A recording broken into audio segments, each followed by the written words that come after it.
अस्सलाम वालेकुम students, I hope आप सब खैरियत से होंगे और मुझे उम्मीद है कि आपने प्रीवियस लेक्चर्स से प्रैक्टिस भी की होगी और अपने टेबल्स आज अपने रिवाइज किए होंगे। सो लेट्स मूव और practice on page number 49। So आज हमने पेज नंबर 49 पे करना है practice zone. Find the question and the remainders, then check whether your answer is reasonable और नॉट। आपने रीजनेबल आंसर कैसे चेक करते हैं इसको आपको प्रीवियस लेक्चर में मैं सिखा चुकी हूँ। सो अब हम डायरेक्ट क्वेश्चन सॉल्व करने की तरफ मूव करते हैं। पार्ट ए, दो पार्ट हमारे गिवन है, पार्ट ए एंड बी। ए मैं सॉल्व करती हूँ, बी आप लोगों का होमवर्क है, आप लोग खुद सॉल्व करेंगे, ठीक है। सो 1 times 3 is 3। 1 डिजिट नंबर पे हम कर रहे हैं डिवीजन, तो हम अंदर से भी 1 डिजिट लेंगे, प्रीवियस रूल। 1 times 3 is 3। 4 में से 3 सब्ट्रैक्ट किए, हमारे पास 1। 2 हमने एज इट इज नीचे लिए। 1 के साथ 2 नीचे लाने का मकसद ये है कि 3, अगर हम 3 का टेबल रीड करें, 1 times 3 is 3 एंड हमारे पास नीचे वैल्यू सिर्फ 1 अगर रहती, अगर हम 2 को ना देखें और हमारे पास सिर्फ 1 रहती, तो हम 1 को डिवाइड नहीं कर सकते, इसलिए हमने 2 भी नीचे ले आए। So it's become 12। 1 times 3 is 3, 2 times 3 is 6, 3 times 3 is 9, 4 times 3 is 12। 4 times 3 is 12। सो ये हमारे पास 12 आ गया। रिमेनिंग हमारे पास कुछ नहीं बचा, 0। सो आप 0 ना भी लिखें तो कोई इशू नहीं है, 8 एज इट इज़। अगेन 3 का टेबल रीड करें। 1 times 3 is 3, 2 times 3 is 6, 3 times 3 is 9। 9 8 से एक बड़ी वैल्यू आ रही है, तो हम 2 पर ही स्टे करेंगे। 2 times 3 is 6, 2 times 3 is 6। 8 में से 6 हमने माइनस कर दिए, तो हमारे पास आ गए 2। 1 हम अगेन यहाँ नीचे राइट करेंगे, 21। सो अगेन 3 का टेबल अगर हम रीड करें तो 21 3 के टेबल में कहाँ पर आता है जी, 7 पर। 3 times 7 is 7 times 3 is 21। सो हमारे पास रिमेनिंग क्या बचा, 0। जब हमारे पास रिमाइंडर में 0 रहता है, उसे मैंने प्रीवियस लेक्चर में बताया था कि हम रिमाइंडर अगर 0 हो तो हम कह देते हैं कि देयर इज़ नो रिमाइंडर। मगर यहाँ पे उसने ब्लॉक गिवन दिया हुआ है और उसने सिर्फ क्वेश्चन के बारे में पूछा हुआ है, तो हम यहाँ पे सिर्फ आंसर अपना लिख देते हैं 1427। सो पार्ट भी आप इस लोगों का खुद करेंगे। अब हम मूव करते हैं पेज नंबर 50 की तरफ जी। सो पेज नंबर 50 पे हमारा क्वेश्चन नंबर 2 है, estimate the value of the each of the following. Estimate हमारे पास हमारे डिविडेंड की राउंड ऑफ वैल्यू आनी चाहिए और फिर उसे हमें डिविजन पर डिवाइड करना होगा और वो हमारा आंसर राउंड ऑफ करके एक्चुअल आंसर की क्लोज होना चाहिए। ये होता है हमारा एस्टिमेट करना किसी वैल्यू को और देन उसे सॉल्व करना।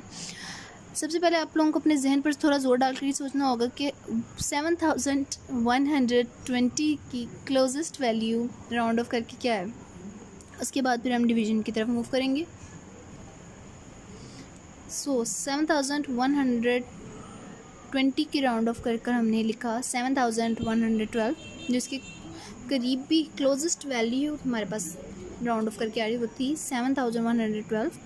अब इसे डिवाइड किससे करना था, 8 से। 7112 8। सो हमने 7112 को 8 पे डिवाइड करना है। 8 का टेबल अपने जहन में लाएं, रीड करें। 8 times 8 is, जिनको टेबल याद होंगे उन क्लिक कर गया होगा कि 8 times 8 is 64। यहाँ पे आप एक क्वेश्चन आपके माइंड में आ जाइए कि हम जो डिवीजन कर रहे हैं वो है सिंगल डिजिट नंबर, और सिंगल डिजिट से जब हम डिवीजन करते हैं तो हम अपने डिविडेंड में से भी एक ही नंबर को ही चूज़ करते हैं, हम 2 डिजिट्स नहीं लेते हैं। मगर यहाँ पे हमारा जो फर्स्ट नंबर है वो हमारे डिविज़र से छोटा है, 7 है, इसलिए हमने यहाँ पे 2 डिजिट नंबर ले लिए, 71, जिसे हमने किस पे डिवाइड किया, 8 times 8 is 64। अब हम इसे सब्ट्रैक्ट कर लेते हैं।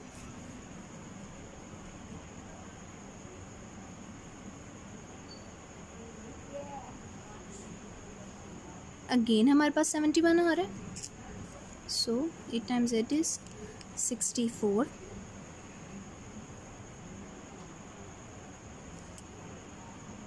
7 and 2।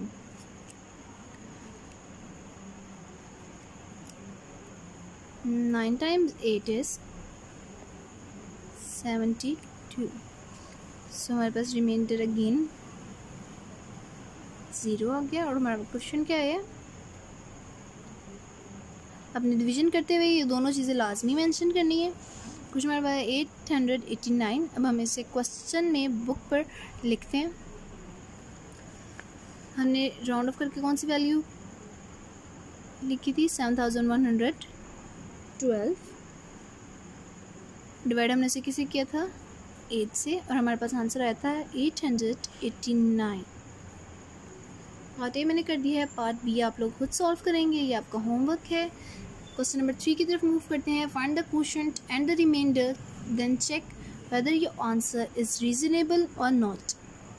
इसके हमारे पास 6 पार्ट्स हैं A to F। इसका एक पार्ट मैं सॉल्व करूँगी, बाकी आप खुद करेंगे बिकॉज ये फर्दर सारे ही डिवीजन के क्वेश्चन हैं।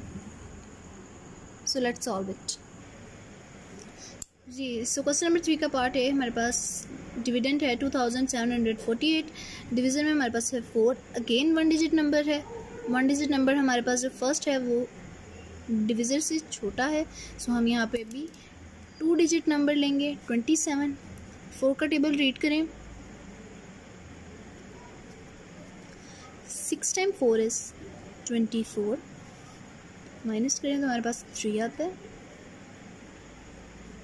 34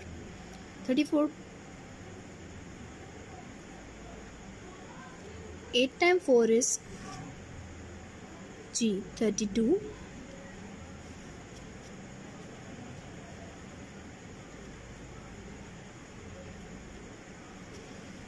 And 7 times 4 is, yes, 28.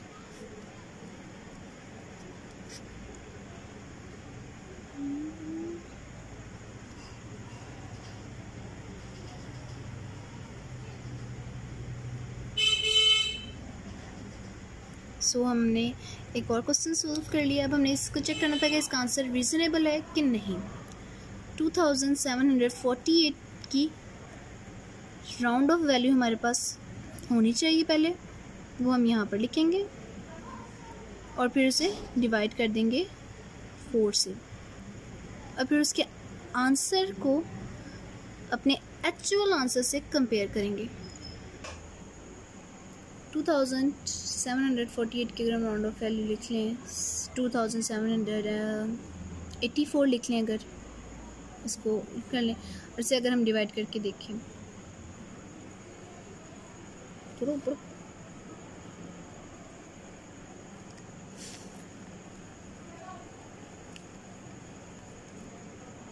so again 6 times 4 is 24।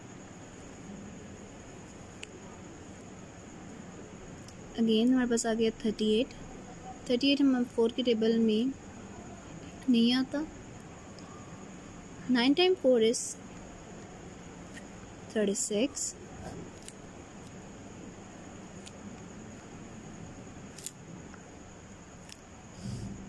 और 24 तो 6 टाइम 4 इज़ 24। सो हमारा जो आंसर आया है वो हमारे पास आया है 696। इसे हम इधर लिखते हैं 696।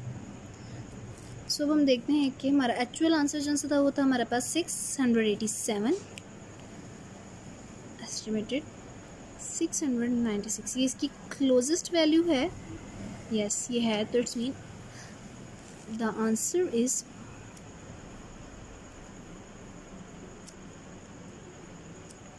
रीजनेबल।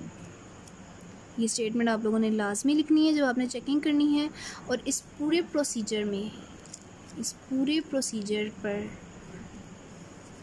पहले आप लोग हेडिंग देंगे चेकिंग की।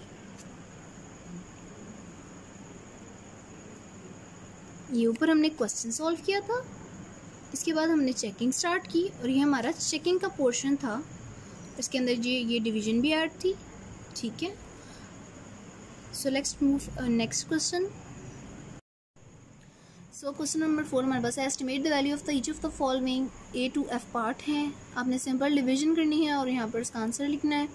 सेम एज आपके पास 3 नीचे स्टेटमेंट वाले क्वेश्चंस हैं। स्टेटमेंट वाले क्वेश्चन में कोई इतनी रॉकेट साइंस नहीं है, बहुत इजी क्वेश्चंस हैं, जस्ट आपको स्टेटमेंट्स अच्छी तरह पढ़नी है। Saima made 4 similar quilts using 5704 centimetre of cloths. How much cloth does she use for each quilt? Each quilt, एक क्विलेट के लिए उसने कितने सेंटीमीटर कपड़ा यूज़ किया होगा?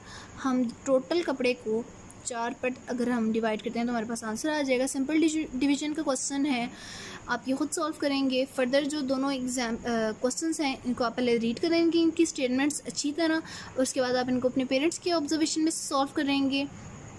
आज का लेक्चर थोड़ा लेंथी था, आप लोगों ने इसमें अपनी प्रैक्टिस करनी थी। आप लोग अच्छे से हर एक क्वेश्चन की प्रैक्टिस करें, जो डिफ़िकल्ट लगता है उसकी 2 दफ़ा करें।